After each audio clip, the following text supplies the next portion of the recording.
Lexus typically isn't a brand that you associate with sporty cars. However, this vehicle here could soon change that perception. It's the new RCF, a V8 powered flagship that's set to take the Japanese manufacturer to new heights. Now, speaking of sportiness, one manufacturer that's no stranger to sporty coupes is BMW. So we're going to see how the iconic M4 stacks up against Lexus's new RCF. The RCF marks a new chapter for Lexus, a high-performance model in a segment that has long been the domain of German manufacturers.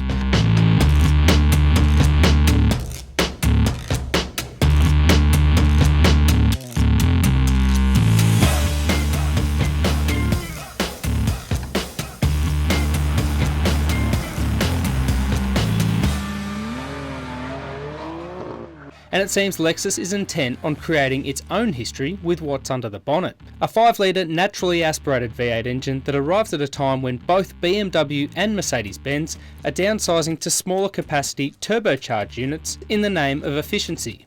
The V8 produces a familiar 351 kilowatts at 7,100 RPM and 530 Newton meters, consuming a fairly hefty 10.9 litres per 100 while doing so, which means it reads a lot like the old M3 used to on paper.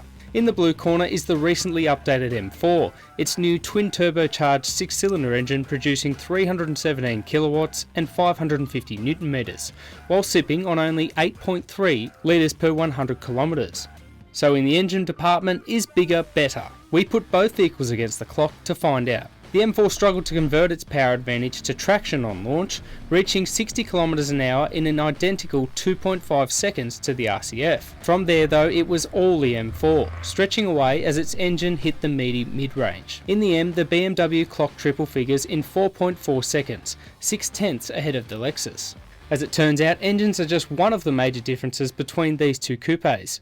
In addition, the RCF misses out on the BMW's adaptive suspension, and it weighs a massive 323 kilos more. The M4's big disadvantage is that it costs $33,000 more in price. Now, off the mark, there's a really familiar feel to the RCF in that it does feel like just any other Lexus inside the cab, and there's a few sporty touches like the Alcantara lid here on the center console, but also in the door sleeves, and a few other little racy touches like these deeply bolstered bucket seats. Now, if you put in the right mode, it's a really playful car. There's terrific lateral grip, and that V8 soundtrack leaves the M4 for dead. Now, the 8-speed gearbox in this thing works really well in unison with the 5-litre engine. The steering on the RCF is really responsive to driver inputs. There's excellent body control. The other thing that's a little bit restrictive about this car is its stability and traction control functions. They don't give you quite as much leeway as what you'll find in the M4. The RCF's engine definitely doesn't pack the same punch as the M4 down low, but once you're up in the upper echelons, it really comes to life. There's no doubt the Lexus RCF is an easy car to come to terms with, where the M4 feels like a raging bull sometimes out on the road and really feels as though you've got to keep a tight leash on it.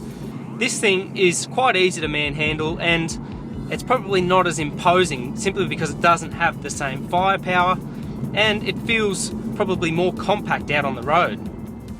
While it's hardly heavy-footed, the RCF isn't quite as composed as the Beamer when pushed to the limit, despite powerful Brembo brakes and a torque vectoring rear differential. Its internal space is also notably tighter, particularly in the rear seat. The RCF does do most things well though. You just need to egg it on before you really see its sporty potential.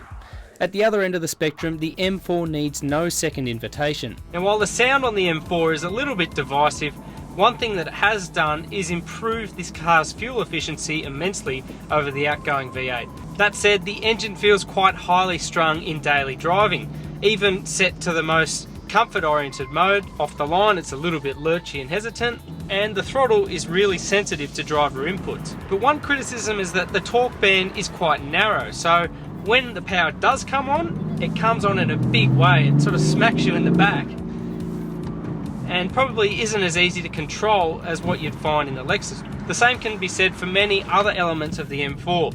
There's not anything that's really subtle or progressive about it. Everything comes on in a rush.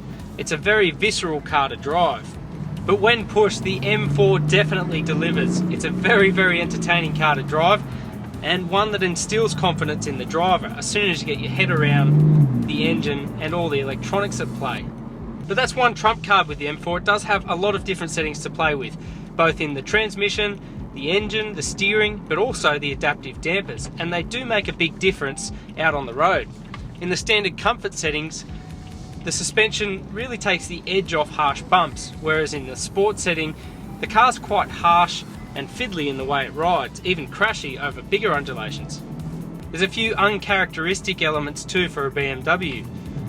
Quite a lot of road noise entering the cabin, and even the carbon fibre pieces in the dashboard squeak and rattle over rough surfaces, which probably isn't what you'd expect for $170,000 worth of car.